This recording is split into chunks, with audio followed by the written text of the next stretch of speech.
llama no se apagará.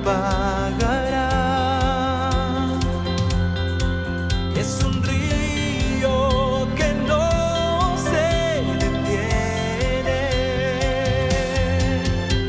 El arca por fin está en casa. El rey ha venido a morar. El avivamiento en calle Broadway. River Church es un río que no se detendrá jamás.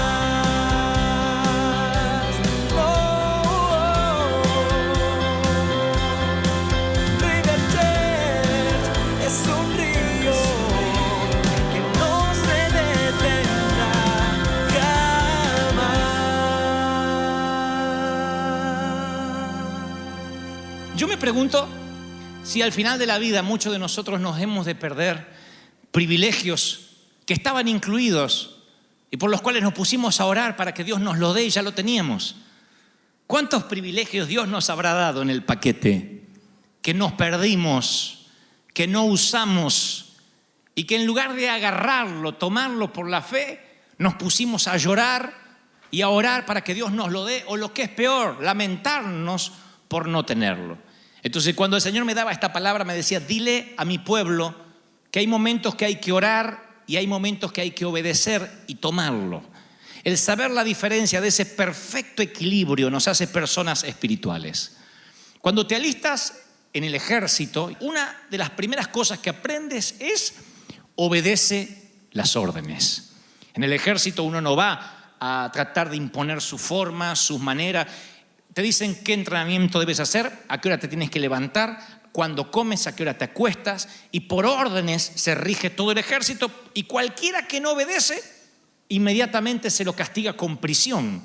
No se debate, no se consulta con el soldado, porque se dice en códigos militares, y lo leeré literalmente como está escrito, que un soldado, por ejemplo, de los Estados Unidos de América, forma parte de una operación mucho más grande que sus propias decisiones, y el ejército es el único que decide.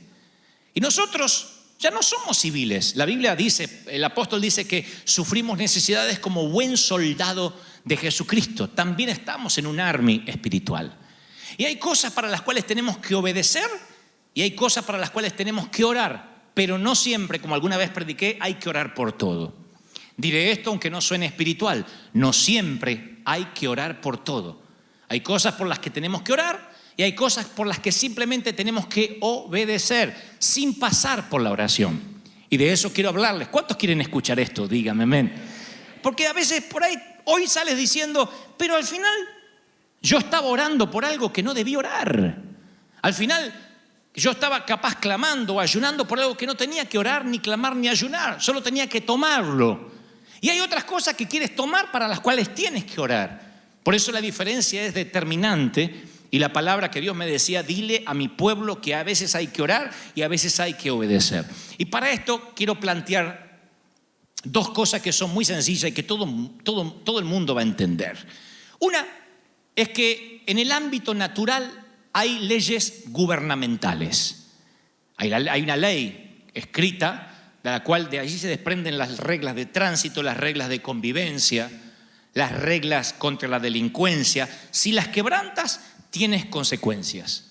¿Cómo se regulan esas leyes? A través de las autoridades judiciales. Todos sabemos esto. Desde cruzar una luz roja, un semáforo con la luz roja, te llega el ticket correspondiente. Si robamos y te descubren o nos descubren, vamos a la cárcel, hay penas. Esas son las leyes gubernamentales. Y existen en el ámbito natural y existen en el ámbito espiritual. ¿Cuáles son las leyes gubernamentales en el ámbito espiritual? El decálogo, los 10 mandamientos. Si robo, tendré mi consecuencia. Si miento, tendré mi consecuencia. Son las leyes con la debida pena que voy a pagar, la consecuencia, aunque reciba el perdón. Pero todas las leyes espirituales están puestas allí en el decálogo, en los 10 mandamientos. Leyes que funcionan igual que las leyes de la Constitución Nacional. Y después, y si las quebrantas, se llama pecado. Después están las leyes irrefutables de la naturaleza. Esas no las escriben los jueces. Son las leyes de la naturaleza. La ley de la gravedad, por ejemplo, donde si yo arrojo algo se cae. Y si mañana el Senado de la Nación saca una ley que dice que se anula la ley de gravedad, eso no va a cambiar. Una ley natural que no la puede cambiar ni puede interferir mano humana. La ley de gravedad va a existir porque es una ley irrefutable de la naturaleza. Y así como se aplican en el ámbito natural, también se aplican en el ámbito espiritual. En el ámbito espiritual también hay leyes irrefutables. Ya no hablamos de los mandamientos, de las leyes gubernamentales espirituales, sino de las leyes irrefutables que no van a cambiar ni para inconversos ni para cristianos. Hay cosas que no hay que orar porque son principios que funcionan por sí solos y tenemos que aplicarlos para que funcionen. Por ejemplo, un principio que es la fe, que nada tiene que ver con orar para tener fe. En otras palabras, uno puede orar a Dios por el matrimonio, por nuestro matrimonio. Pero si el hombre no cumple con los deberes de hombre y trae lo que hace falta y provee para sus hijos, por más que ore, está rompiendo un principio. Y por más que diga, Señor, bendice mi matrimonio, la esposa está amargada, lo quiere matar al desgraciado. Y está orando por una bendición para el matrimonio. Yo puedo orar por mis hijos, pero no me libera de mi obligación como papá. Si yo dejo que mis hijos se encierren todo el día en la habitación, en su recámara con los jueguitos, no sé a qué están jugando, no sé por dónde navegan, no sé con quién chatean, no sé quiénes son sus amigos, porque yo me voy todo el día, por más que digan lo cubro, no funciona. ¿Por qué? Porque estoy violando un principio que es mi responsabilidad como padre. ¿Estoy siendo claro, sí o no? Yo puedo orar para ser un buen padre, pero hay un principio que dice que no tengo que airar a mis hijos. Si soy alguien que siempre está con el carácter putrefacto, que mis hijos nunca me pueden preguntar nada, que siempre estoy ocupado, lo que estoy provocando son hijos rebeldes, hijos airados.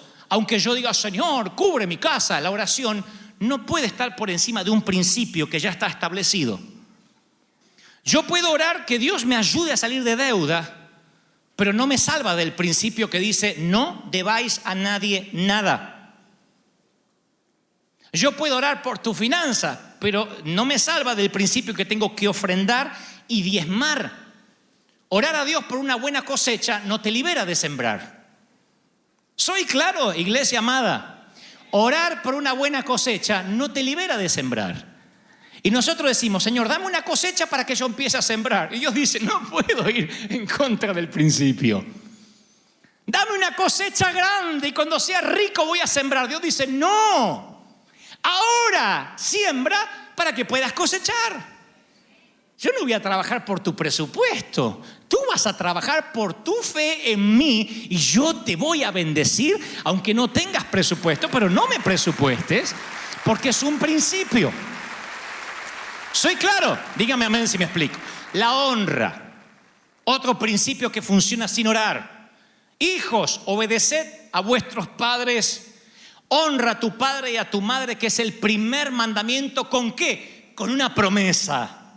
Para que te vaya bien. Ore por mí para que me vaya bien. ¿Honras a tus padres? Pastor, no me quiero morir joven. Para que tengas una larga vida en la tierra. ¿Honras a tus padres? Los tienes que honrar aunque no se lo merezcan. Aunque no hayan sido buenos padres. Porque no se trata de ellos, se trata de ti. Es un principio.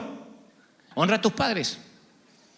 Tú dices, no los tengo. No importa, puedes honrarlos igual en tu corazón, quitando rencor, quitando la amargura, diciendo, la vieja hizo lo mejor por mí, lo que sabía, lo que pudo en todo caso, lo cual es mucho. El viejo, ignorante, sin estudio, yo tuve que reconciliarme con mis padres, reconciliarme en mi corazón. Porque hoy que podría hablar con mi mamá tiene Alzheimer. Hoy que podría hablar con mi papá, no le voy a complicar su corazón débil para pasarle facturas viejas, biles viejos. Tengo muchas cosas para reclamarles, pero un día descubro que este es un principio y que si honro a mis padres Estén muertos o no, si los honro en mi corazón, tendré larga vida y me irá bien en todo lo que emprendo. El carácter, otro principio. Cambia mi carácter. Y la Biblia dice que el carácter no es algo que Dios va a cambiar, es un trabajo continuo, un proceso. El proceso de cambiar el carácter está en las manos de ¿quién? En nuestras manos. Dios cambia el corazón, pero el carácter, uno tiene que decir, voy a dominar mi carne, voy a responder en el espíritu en vez de responder en la carne. Muchas veces yo tengo ganas de responder en la carne, unas ganas. Hay momentos, yo pensé siempre que uno si respondía en el espíritu, ¿vieron cuando uno quiere matar a alguien y sujetás la carne y le decís, Dios te bendiga? Yo pensé que uno después se sentía muy bien. No, te queda una frustración de la carne. Pero pasé por estúpido, le tenía que haber dicho, me toma el pelo, yo tenía que haberle dicho, pero tenía tantas cosas para decirle, me quedé mudo, pero la próxima vez, es como que la carne queda frustrada. Entonces, la próxima vez, ¿qué hacemos? Vomitamos la carne. Que no tenés una boca, tenés una cloaca. Y que tu madre, sos igual, y decimos, ¿y ahí qué pasa? ¿Ahí qué pasa? Se contrista el espíritu. Y cuando se contrista el espíritu, es peor que cuando se contrista la carne. Yo quisiera que no se me contriste nada, pero tuve que elegir. Y me tuve que dar cuenta que la lucha que tenía el apóstol Pablo es real hasta hoy. Tenemos que todos los días tomar decisiones. Obramos en la carne o obramos en el espíritu. Y cuando respondes en el espíritu, tu carne se frustra, pero dices, wow, hoy le gané una batalla al carácter. Hoy soy más espiritual que ayer. Mañana voy a ser más espiritual que hoy. A veces quieres contestarle a tu esposa o a tu esposo y eso va para adentro. Y pasa por acá y tú puedes, como llega hasta el intestino y dice, Señor, los quiero despedir porque me voy a morir. Ahora, si lo largas, uno siente la satisfacción momentánea, pero después se contrista el espíritu. ¿Qué trato de decir? Que el carácter no es algo que uno le pida a Dios. Dios dice, no me digas a mí. Yo te enseñé cómo actuar, es un principio. Como la honra, como la fe. Otro principio que no funciona con oración, las finanzas. Las finanzas, yo oro siempre por finanzas, pero teniendo en cuenta que todos aplicamos los principios. Si no, no hay manera de orar por las finanzas. Yo puedo ser muy espiritual. Si yo no me pongo desodorante y me lavo los dientes, por más espiritual que sea, el resto de la humanidad no va a ser bendecida por mí. Porque hay dos principios que no estoy aplicando, los dientes y el desodorante. Y mis axilas gritan tan fuerte que no te dejan escuchar lo que el Espíritu Santo tiene a través de mi boca. Vamos a ponerlo al revés. Conozco inconversos, los conozco. Un judío ateo. No hay peor cosa que un judío ateo. Porque este no creía ni en Dios. Raro que un judío no crea en Dios, pero este está cerrado a todo. Multimillonario. Felipe se llama. Multimillonario. Yo trabajé para él. Y él decía, vení Gebel, vení. Quiero que elijas una de las iglesias que vos conocés y que agarres uno de los teclados más caros de estos que vendemos, los órganos, y se la vayas y se la dones a una de las iglesias. Y yo le digo, ¿por qué hace eso? Y dice, porque desde que yo siembro es cuando más vendo. Le digo, ¿entonces usted cree en Dios? No, no creo en Dios. Nosotros nos van a comer los gusanos, eso es todo. ¿Y por qué hace eso? ¿Qué sé yo? Porque resulta, decía. Aplicaba el principio de la siembra y cosechaba, un inconverso. El sol sale sobre justos e injustos. Entonces puede haber un creyente súper espiritual que cree que se come la Biblia, que es miserable. Y la Biblia dice, el que siembra escasamente, siembra escasamente, segará escasamente. El que generosamente siembra, va a sembrar generosamente. Cada uno dé como propuso en su corazón. No con tristeza, ni por necesidad, porque Dios ama al dador alegre, ni por necesidad, sino que con alegría. Y poderoso es Dios que puede hacer que abunde toda gracia, a fin de que ustedes tengan siempre todo lo suficiente para que abunden en buena obra. O sea, para que puedas dar, para que te sobre. Con este versículo ya está, se acabó el evangelio de la prosperidad, 5 pasos para la prosperidad, leer el libro de cómo Dios te bendice en la finanza. Todo está en un versículo, 2 de Corintios 9:6. Punto. Un principio. ¿Quieren tener larga vida? Honren a los padres. ¿Quieren tener fe? Un oidor que aplique la palabra. ¿Quieren tener buen carácter? Trabajen todos los días. ¿Quieren prosperar? Siembren. Es como que Dios dice, no me meto, eso funciona. Pregunta, como hacía mi maestra. ¿Puedes trabajar para ganarte la salvación por tus méritos? Es aplicar un principio. Recibir por fe la gracia te hace que seas salvo. Es aplicar un principio. ¿Puedes trabajar para ganarte la sanidad divina? Es aplicar el principio. Por sus llagas fuimos curados. La salud es algo que uno tiene que cuidar. La sanidad es un regalo de Dios. La salud es una recompensa. La sanidad es un regalo de Dios. ¿Puedes trabajar para ganar el bautismo del Espíritu Santo? No. Es un regalo. Creer y aplicar el principio de la fe y viene el regalo. ¿Por qué creemos que tenemos que trabajar para ganarnos la prosperidad? Hay que trabajar para solventar el pan en nuestra casa, pero no para la prosperidad. Para la prosperidad hay un principio. ¿Qué es la prosperidad? Tener no para pagar el mínimo de la tarjeta, tener para dar, tener para sembrar, que siempre te sobre. Eso no tiene que ver con que trabajes más horas. A lo mejor trabajas 72 horas al día y no puedes pagar las tarjetas. Y dice, ¿pero qué me está faltando? Soy esforzado, ¿qué me está faltando? Aplicar un principio que funciona para inconversos y para cristianos. El obedecer, como en el ejército. ¡A vestirse! No te dicen, mire, vístase y después que se vista vamos a comer. Después de comer vamos a ir a la guerra. Tiene que cargar el arma. Te dan una orden. Dios le dice a Abraham, vete de tu tierra y tu parentela. No le dice cuánto va a tardar el viaje, a dónde va a ir, qué tiene que llevar en las maletas. No le dice nada. Vete de tu tierra y tu parentela. Única orden. Y la mujer de Abraham dice, viejo, ¿a dónde vamos? ¿Qué sé yo? Me dijo, vete. ¿A dónde? Vete, ¿a dónde? No preguntaste más. Así son las mujeres, pero no preguntaste más. Me dijo, vete. ¿Pero a dónde nos vamos a ir? ¿A dónde? Vete, vete, vete. ¿A dónde vete? Yo me la imagino a la señora. ¿A dónde vete? Nos vamos allá, a lo más alto del barco. Alguno no entendió, no importa, ahí nos vamos. No le dijo si va a tener plan de jubilación, nada. Porque el Espíritu Santo dice, yo quiero que entiendas que las grandes decisiones del año que viene se van a ver afectadas por el grado de obediencia que tengas ahora con el Señor. Y esos que pasan, envíame a las naciones. A veces Dios le dice en el culto, en el servicio, haz una ofrenda sacrificial ahora. Y le empiezan a pedir 14 reconfirmaciones a Dios. Bueno, pero si esto es de Dios, que venga mi marido y me diga lo mismo. Y que cuando salga de acá, no te pido nada. Digo, una profeta que venga con una media verde y una roja. Y esa va a ser la señal de que tengo que dar el dinero. Dios dice, ¿y te pensás que te voy a mandar al Congo? ¿Que te voy a dar las multitudes? Y cuando te estoy mandando algo sencillo, ¿no lo puedes obedecer? Es que obedecer a Dios para algún día, siempre para más adelante, es menos demandante que obedecer para los próximos 10 minutos. Siempre. Bueno, Dios me está pidiendo cosas grandes. Y hay gente que está dispuesta a obedecer grandes cosas, pero el principio, el aplicar, no. Ahí no, estoy pidiendo la voluntad de Dios.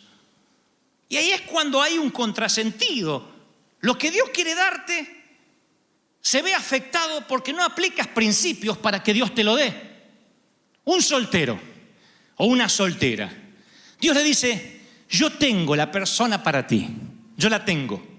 Ah, sí, Señor, dámela, mándamela. No hay en la Biblia un solo versículo que dice, yo te mandaré tu rubia a tu casa. Y el ganso vendrá a la puerta de tu casa a buscarte y se arrodillará con una alianza. No dice eso nunca la Biblia. Tienes que orar para saber elegir. ¿Cómo uno elige? Saliendo al mercado. Si te encierras ahora en la habitación, dame una novia, dame una novia, dame una novia, dame una novia. ¿Cómo Dios te la va a dar? Estás encerrado. Es como aquel que se encierra, dame un trabajo, dame un trabajo, dame un trabajo. Si no sales a buscar empleo. Obedecer produce más bendiciones que orar. Me van a matar en YouTube por esto. Pero obedecer produce más bendiciones que inclusive orar. Estoy siendo claro, ¿sí o no? Hay cosas que hay que obedecer. Punto. Yo no puedo orar para que me honren. Yo quiero honra, tengo que honrar. Si al final de la vida termino como un viejo solo, es porque no honré. Vieron que a veces uno ve viejitos solos y dice, qué hijos sinvergüenzas, qué nietos desalmados. No siempre hay hijos sinvergüenza y nietos desalmados, ¿eh? A veces esos viejos solos fueron adultos que nunca honraron, que nunca sembraron. Y cuando quieren juntar a la familia alrededor de una mesa porque se les ocurrió aterrizar, los hijos ya no están ahí. Los nietos ya no están ahí. No siempre los viejitos que están solos, no digo que todos, no siempre los viejitos que están solos están por una injusticia. A veces es porque fue demasiado tarde para sembrar. Yo voy a terminar con esto. Miren. ¿Me aguantan unos minutos más? Dígame amén. Vas por la vida cristiana, y de repente se enciende tu zarza. Tu zarza es el llamado, es una orden que Dios te da. Esa zarza puede venir en forma de hombre, de pastor, de un hermano, de un ser querido, de una palabra en la Biblia, de una canción. La zarza sigue ardiendo hoy de diferentes formas. Ya no es un arbusto que no se quema, pero son palabras que recibes durante toda la semana y sabes que tienes que obedecer. Dios te dice cosas como, haz ese llamado, escribe el cheque, visita a fulano de tal, levanta el teléfono y ahora contesta. Hay obediencias que son cortitas, que uno en la gimnasia aprende a obedecer. Shh, no respondas, trágate la carne. Responde en el espíritu. Quédate callado. Obediencia. Se moldea el carácter, pero la zarza está no para que hagamos un altar en derredor de la zarza, sino para que inmediatamente vayamos a obedecer. Arde la zarza, dice Moisés, ve y libera a mi pueblo. Es una orden. La zarza es una orden. La zarza no conmueve a los inconversos. La zarza es una orden para nosotros. La iglesia evangélica internacional ha tenido decenas de zarzas que venían como órdenes de Dios para salvar a los inconversos, y la gente empezó a adorar la zarza en vez de salir. Por ejemplo, empezó en los 80 el movimiento de la adoración. Se invirtieron millones de dólares en músicas cristianas.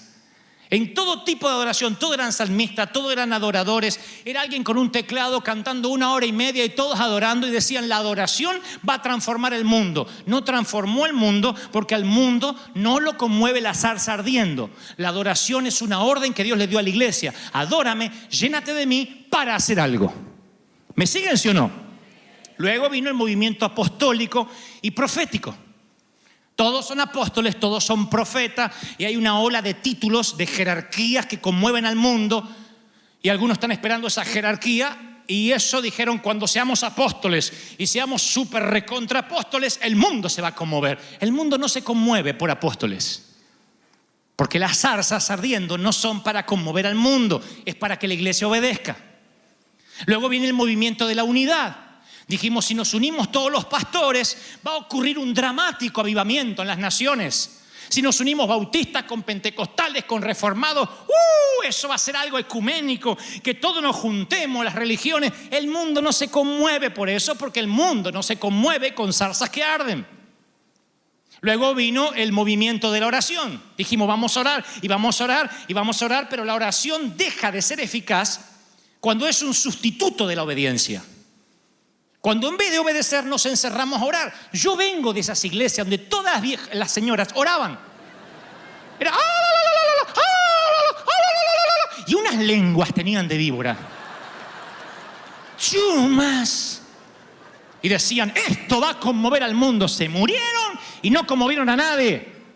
Porque las zarzas que arden no conmueven al mundo. Si no, Moisés agarraba la zarza y dice, perdón, Señor, le llevo la zarza al faraón para que la vea. La zarza no es para que la vea el faraón. La zarza es para que tú obedezcas y tú le hables al faraón. Pero tú tienes que obedecer. ¿Me están entendiendo, sí o no?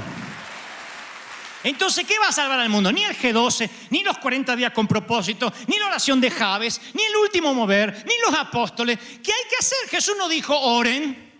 Jesús no dijo adoren. Jesús nunca dijo pidan perdón por la ciudad. No. Jesús dijo, prediquen el evangelio, sanen a los enfermos, echen fuera demonios, resuciten muertos, salgan de los templos. Salgan de los templos. Salgan de los templos, obedezcan.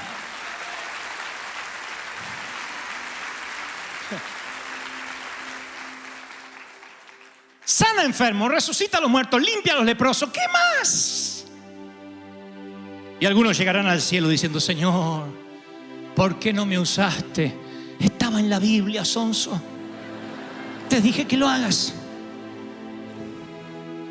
Yo pedí reconfirmaciones. ¿Por qué pedía reconfirmaciones? ¿Saben cuántos pobres miserables que van a llegar al cielo se van a salvar porque fueron comprados con la sangre, pero que aquí vivieron una vida de deudas, de quiebras, de bancarrotas? Cuando lleguen allá le van a decir, Señor, ¿por qué no me prosperaste? Y el Señor te dirá, no tengo nada que ver. Te dejé principios para aplicar. ¿Sembraste? ¿Sembraste abundantemente o escasamente? Es que yo esperaba que me bendijeras. ¿Cómo te voy a bendecir si no sembraste? Otros van a llegar muy jóvenes al cielo. ¿Por qué no me dejaste vivir más tiempo? Pudiste tener larga vida. ¿Honraste a tus padres? Principios. Principios. El Señor me dijo, dile a mi pueblo, abre la iglesia a las 24 horas. Y yo le dije, Señor, ¿qué vamos a hacer? Predica. He encendido una antorcha en Anaheim para que prediques, para que sanes enfermos, para que visites hospitales. Tienen la autoridad para hacerlo, delegada por el Espíritu Santo. Vayan, no digan, ay, manden un pastor. Digan, en el nombre del Señor me congrego en un río que no se detiene más y que la unción está sobre mí y te declaro sano. ¿Cuántos lo creen? Dígame amén. ¿Cuántos reciben esta palabra? Dígame amén. Esa unción está sobre ustedes.